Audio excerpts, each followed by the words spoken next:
Hello শিক্ষার্থী বন্ধুরা, কেমন আছো সবাই? আজকে তোমাদের পড়াবো পঞ্চম অধ্যায় প্রকৃতি ও পরিবেশ এবং দেশপ্রেম, প্রথম পরিচ্ছেদ মানুষ, প্রকৃতি ও জীব। দেখো, যা স্বাভাবিকভাবে সৃষ্টি হয়েছে তা প্রকৃতি। তাহলে প্রকৃতি কি? যা স্বাভাবিকভাবে সৃষ্টি হয়েছে তাই ঈশ্বর প্রকৃতির সৃষ্টি করেছেন। তাহলে প্রকৃতির সৃষ্টি কে করেছেন? ঈশ্বর। মানুষ প্রকৃতি সৃষ্টি করতে পারে না। প্রকৃতি পৃথিবীর স্বাভাবিক রূপ। তাহলে প্রকৃতিটা কি? আমরা কি বলতে পারি? পৃথিবীর স্বাভাবিক রূপ। দেখো, এখানে একটা ছবি দেওয়া আছে, জীব ও প্রকৃতির পারস্পরিক নির্ভরশীলতা।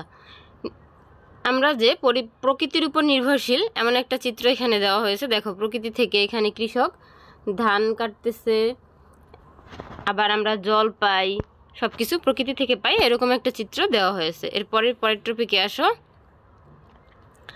প্রকৃতিতে মানুষ সহ যাদের জীবন আছে তারা জীব। তাহলে জীব কারা? যাদের জীবন আছে তারাই জীব, অন্যরা জড়। প্রকৃতির উপর নির্ভর করে আমরা বেঁচে থাকি।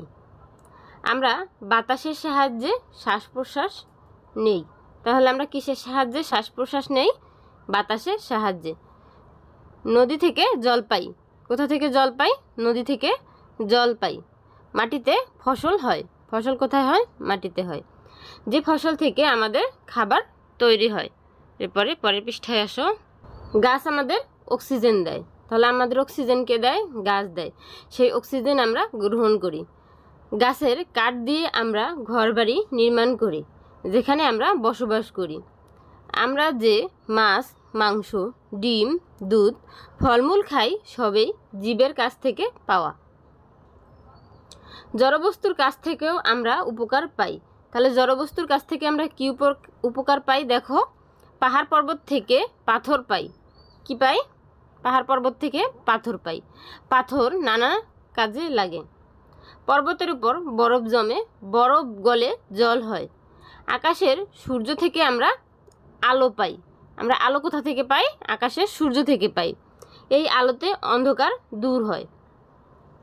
সূর্যের আলোতে গাছপালা জীবন পায়। ফলে প্রকৃতিকে জীবজগৎ থেকে পৃথক করা যায় না। হিন্দু ধর্ম মতে প্রকৃতির সঙ্গে আমাদের সম্পর্ক অভিন্ন। প্রকৃতিকে রক্ষা করা আমাদের ধর্মের অঙ্গ। এ কারণে প্রকৃতিকে আমরা নানাভাবে শ্রদ্ধা করি, স্তুতি করি। আমাদের প্রতিটি পূজাতে প্রাকৃতিক নানা উপকরণ প্রয়োজন হয়। কিছুক্ষণ ভাবো, প্রকৃতি আমাদের কিভাবে বাঁচিয়ে রেখেছে। অন্য বন্ধুদের সঙ্গে কথা বলো। এবার নিচের ঘরে লেখো। তাহলে আমরা কি লিখতে পারি? কিভাবে প্রকৃতি আমাদের বাঁচিয়ে রেখেছে? আমরা প্রকৃতির গাছপালা থেকে আমরা কি? অক্সিজেন পাই। অক্সিজেন যেটা আমরা শ্বাস প্রশ্বাসের সাথে নিয়ে থাকি, যার ফলে আমরা বেঁচে থাকি। আর কি পাই? প্রকৃতি থেকে আমরা মাছ, মাংস, খাদ্য ইত্যাদি পাই, যার ফলে আমরা বেঁচে থাকি। আবার আরও কি পাই? আরও কি লিখতে পারি? যে প্রকৃতি থেকে আমরা যে গাছপালা পাই, এগুলো থেকে আমরা ঘরবাড়ি নির্মাণ করি, যার ফলে আমরা বসবাস করতে পারি। আবার আরও কি পাই? প্রকৃতি থেকে আমরা আলো পাই, যার ফলে অন্ধকার দূরীভূত হয়। দেখো, পরের পৃষ্ঠায় আসি। মানুষ, প্রকৃতি ও জীব। এখানে দেখো একটা ছবি দেওয়া আছে, সরস্বতী পূজা। এখানে সবাই মিলে পূজা করতেছে। আমরা সবাই জানি যে সরস্বতী হচ্ছে জ্ঞানের দেবী। এখানে সবাই মিলে দেখো পূজা করতেছে। এরপরে দেখো, সরস্বতী পূজার উপচারগুলো একবার দেখা যাক। পলাশসহ নানা রকম ফুল, আমের পল্লব, বেলপাতা, জবের শীষ ইত্যাদি। অন্যান্য পূজাতেও বিভিন্ন ফুল, ফল, পাতা, কাণ্ড ও শস্য লাগে। এসব কোনো না কোনো বিশেষ গুণসম্পন্ন। আবার কিছু কিছু পূজায় গাছ লাগে, যেমন কলা, তুলসী, বেল, বট ইত্যাদি।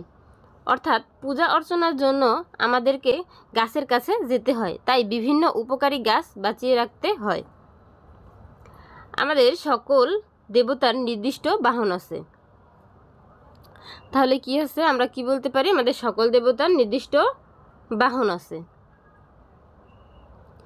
যেসব বাহন কোনো না কোনো প্রাণী, যেমন কার্তিকের ময়ূর, গণেশের ইঁদুর, সরস্বতীর রাজহাঁস, এসব প্রাণী আমাদের কাছে অনেক শ্রদ্ধার। বেঁচে থাকার জন্য মানুষ বিভিন্ন প্রাণীর উপর নির্ভর করে। প্রত্যেক জীবের মধ্যে ঈশ্বর বিরাজ করেন, তাই জীব হত্যা মহাপাপ।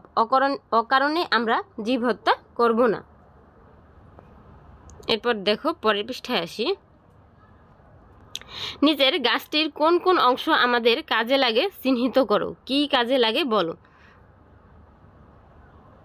তাহলে এই গাছটি আমরা চিহ্নিত করব। দেখো আমি তোমাদের বোঝার সুবিধার্থে গাছটি একটু ছোট করে দিলাম। তাহলে দেখো পাতা কি কি কাজে লাগে।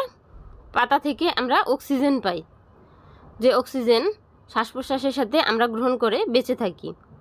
তারপরে আরও কি পাই, পাতা থেকে বিভিন্ন ভেষজ ওষুধ তৈরি করা হয়, যেটা আমাদের সুস্বাস্থ্যের জন্য দরকার।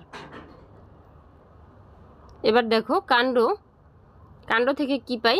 কাণ্ড থেকে আমরা ঘরবাড়ি নির্মাণ করি এবং যেখানে বসবাস করি। এছাড়াও আমাদের এটা হচ্ছে একটি আম গাছ, যেহেতু আমরা আরও বলতে পারি যে কাণ্ড থেকে আমাদের সৎকারের জন্য আমরা এই কাণ্ড ব্যবহার করি। এরপরে দেখো আছে মূল কি কাজে লাগে। মূল থেকেও আমরা বিভিন্ন ভেষজ ওষুধ তৈরি করি। এরপরে দেখো পরের পৃষ্ঠায় আসি, পরের টপিকে আসি। দেখো বাম পাশের শব্দের সাথে ডান পাশের শব্দ মিল করো। তাহলে আমরা তো একটু আগেই পড়েছি যে কার্তিকের বাহন কি পড়েছিলাম, ময়ূর। তাহলে আমরা কি লিখব, কার্তিকের সাথে ময়ূর। সরস্বতী বাহন রাজহাঁস। দুর্গার বাহন কি, সিংহ। লক্ষ্মীর বাহন পেঁচা।